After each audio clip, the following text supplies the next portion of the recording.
আমি আমাদের আরেকটা রুমে নিয়ে চলে এলাম।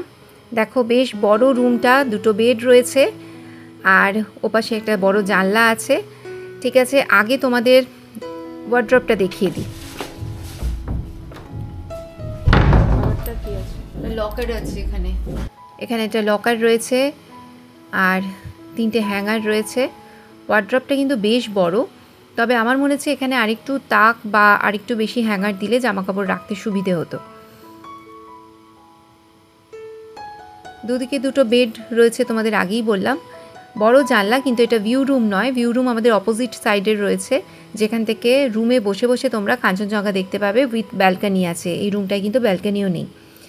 আর ওই দিকে কর্নারে রয়েছে একটা টেবিল চেয়ার, বাচ্চারা বসে ড্রয়িং করতে পারবে বা অফিসের কাজকর্ম করার থাকলে করতে পারবে। উল্টো দিকে একটা সোফা রয়েছে, টিভি আছে, টিভির নিচে কিন্তু ইলেকট্রিক কেটেল, দুটো কাপ আর চা কফি খাবার জন্য সমস্ত জিনিসপত্র সুন্দর করে সাজানো গোছানো। আর